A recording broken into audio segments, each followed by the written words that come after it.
Conflict in the workplace is inevitable due to diverse personalities, work styles, goals, and opinions. However, conflict doesn't always have to result in negative outcomes. It can be an opportunity for growth, innovation, or stronger teamwork if managed effectively. The first step in conflict resolution is understanding the nature of conflict.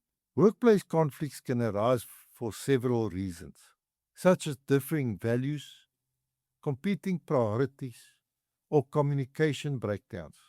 Conflicts may be task-orientated, where the disagreement is about how to achieve a goal, or relationship-orientated, where personal differences are misinterpretations of actions which cause friction. Understanding the root cause of conflict allows managers to address the issue constructively rather than treating just the symptoms. There are different types of conflicts: interpersonal, between individuals, intrapersonal, within oneself, and intergroup, between teams or departments. Managers must recognize the type of conflict at hand and tailor their approach accordingly. For example, interpersonal conflicts may require mediation, while task-related conflicts may be solved by clarifying roles and expectations. Effective conflict resolution starts with diagnosing the issue and addressing the situation objectively. Before jumping to conclusions, managers must gather all relevant facts and perspectives. This ensures a balanced and fair approach to conflict management. One of the most important strategies in resolving conflict is practicing active listening and promoting open communication. Many conflicts escalate because individuals do not feel heard or understood. Active listening means fully focusing, understanding, and responding thoughtfully to what someone else is saying. It involves being present in the moment, avoiding distractions, and withholding judgment. When dealing with conflict, managers must create a safe space where all parties can voice their concerns. This can be achieved by ensuring each person has uninterrupted time to share their side of the story, and by asking clarifying questions to demonstrate understanding. Active listening helps diffuse tension, as people feel validated when they are heard. In addition to listening, open and transparent communication is essential. Managers should encourage team members to express their thoughts and emotions freely without fear of retaliation or judgment. Clear, non-defensive communication helps prevent misunderstandings and encourages collaboration in finding a solution. Furthermore, using I statements instead of you statements can reduce defensiveness. For example, saying I feel concerned when deadlines are missed is less accusatory than you never meet deadlines. This approach facilitates more productive discussions and fosters a collaborative atmosphere. A collaborative approach to conflict resolution encourages all parties involved to work together to find a mutually acceptable solution. Collaborative problem solving is often referred to as the win-win strategy because it seeks to meet the needs of both sides rather than compromising or forcing one party to give in. To implement collaborative problem solving, the manager must first facilitate a discussion where both sides can outline their concerns, goals, and expectations. The focus should be on finding common ground and shared interests rather than emphasizing the differences. It is important to ask questions such as what are we trying to achieve together, or how can we make this work for everyone? Once the shared goals are identified, the team can brainstorm possible solutions. At this stage, it's important to encourage creative thinking and be open to new ideas. Managers should guide the conversation, but avoid dominating it, as the aim is to empower the team to take ownership of the resolution process. Collaborative problem solving helps build stronger relationships because it fosters teamwork and mutual respect.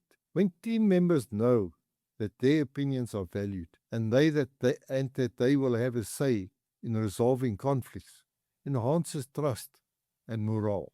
Mediation is a conflict resolution technique where a neutral third party, often another manager, helps disputing parties reach a voluntary agreement. In workplace settings, mediation can be highly effective in resolving interpersonal conflicts, especially when tensions are high and communication has broken down completely. The role of the mediator is to remain neutral, facilitate dialogue, and ensure that the conversation stays constructive. The mediator should not take sides or impose a solution, but rather guide the parties towards finding their own resolution. Effective mediation involves helping individuals articulate their needs, listen to each other, and negotiate a solution that is acceptable to both sides. One of the key mediation techniques is establishing ground rules for the discussion. These rules can include respecting each other's viewpoints, not interrupting, and focusing on the issue rather than making personal attacks. The mediator may also use techniques such as summarizing key points to ensure clarity and helping parties reframe negative statements into more constructive ones. Mediation can prevent conflicts from escalating and preserve professional relationships. When employees feel that their concerns have been addressed in a fair and neutral setting, they are more likely to cooperate and maintain a positive working relationship moving forward. In some cases, conflicts can become heated, leading to heightened emotions that hinder productive resolution. De-escalation strategies are designed to calm tensions and create a more conducive environment for resolving disputes. Managers must be able to recognize when emotions are running high and intervene appropriately to diffuse the situation. One of the most effective de-escalation strategies is to remain calm and composed as a leader. Emotions are often contagious, and when a manager models calm behavior, it can help lower the intensity of the conflict. Acknowledging the emotions of the parties involved is also crucial. For instance, saying, "I understand you're frustrated," can help individuals feel heard and validated, reducing their need to defend their position.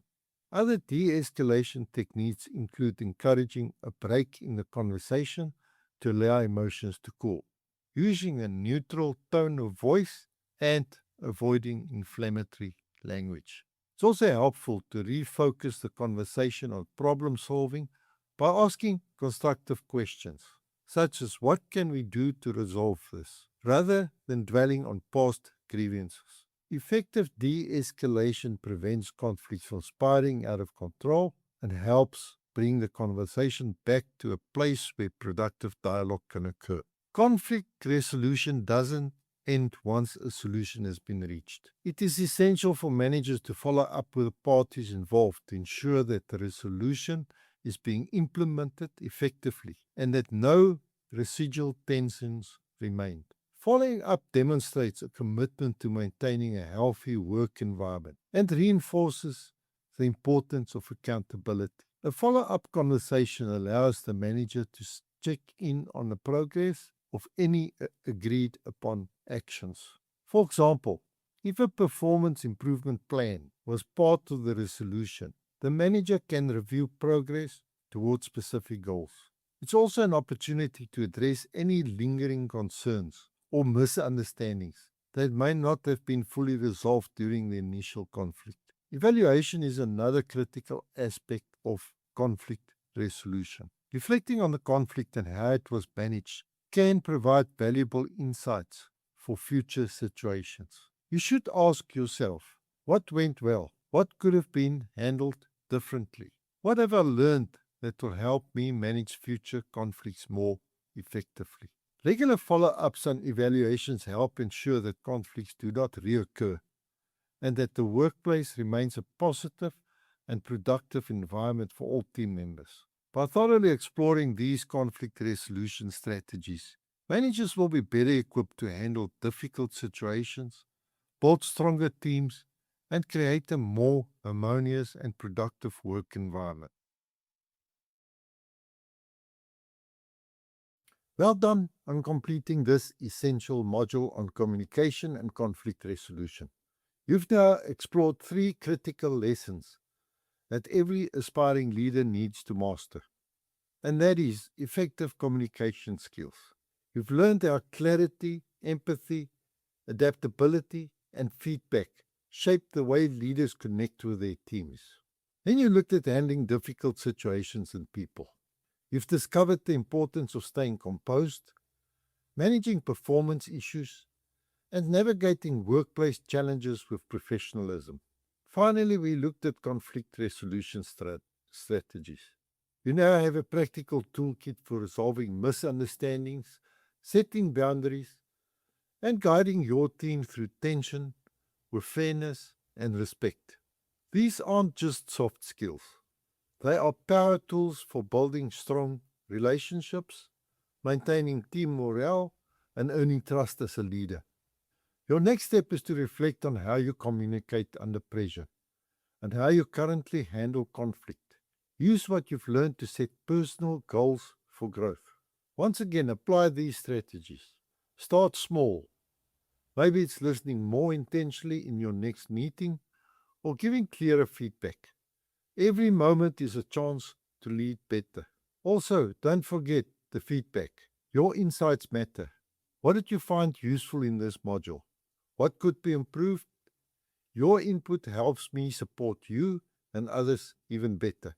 Great leaders don't avoid difficult conversations. They master them. Keep practicing, keep communicating, and continue becoming the leader your team can trust and rely on. You're making real progress. Keep going.